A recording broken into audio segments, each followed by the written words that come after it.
مجاہدین بدر کے جذبات اور ان پر انعامات۔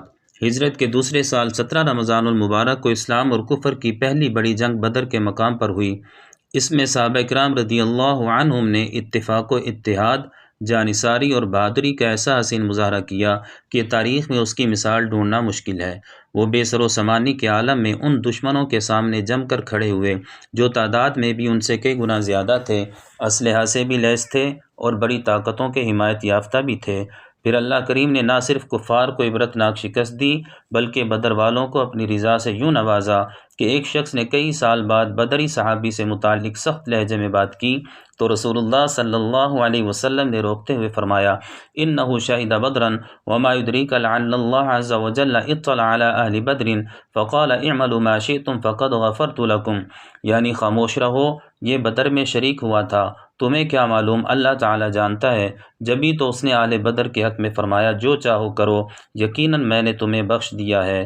جنگ شروع ہونے سے پہلے کفار نے جاسوسی کے لیے عمیر بن وہب جحمی کو بھیجا جو بعد میں مسلمان ہو گئے۔ اس کی پیش کردہ رپورٹ کا خلاصہ یہ ہے: مسلمانوں کی تعداد بھی بہت مختصر ہے اور ان کی مدد کے لیے ریزرو فوج بھی دستیاب نہیں، ان کے پاس زیادہ اسلحہ بھی نہیں ہے اور سواریاں بھی نہایت محدود ہیں۔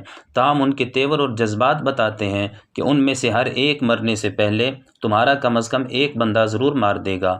اگر اتنی تعداد میں تمہارے بندے مارے گئے تو پیچھے کیا بچے گا؟ اب جو فیصلہ کرنا ہے کر لو۔ پھر انہوں نے ابو اسامہ جشمی کو جاسوسی کے لیے بھیجا، اس نے بھی یہی رپورٹ دی کہ اسلحہ اور تعداد بہت کم ہے۔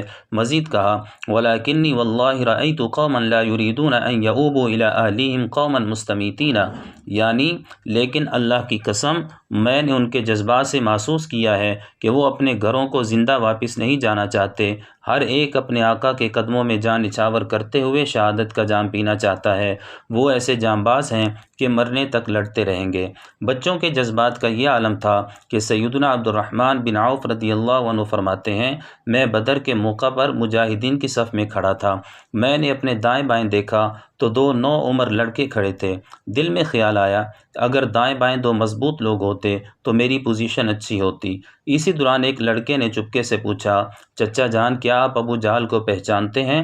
میں نے کہا: بھتیجے جانتا ہوں، مگر تمہیں اس سے کیا کام ہے؟ اس نے کہا: اخبرت انہ یسب رسول اللہ صلی اللہ علیہ وسلم والذی نفسی بیدہ لئن رأیتہ لا یفارق سوادی سوادہ حتی یموت الاعجل منا، اللہ کی قسم اگر وہ مجھے نظر آ گیا تو یا اسے قتل کر دوں گا یا خود لڑتا ہوا شہید ہو جاؤں گا، کیونکہ مجھے پتہ چلا ہے وہ رسول اللہ صلی اللہ علیہ وسلم کے بارے میں نازیبا باتیں بکتا ہے۔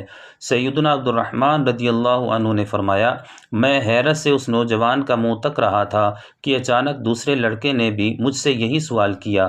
اتنے میں ابو جہل تلوار گھماتا ہوا سامنے آ گیا، میں نے اشارے سے بتایا کہ ابو جہل یہی ہے۔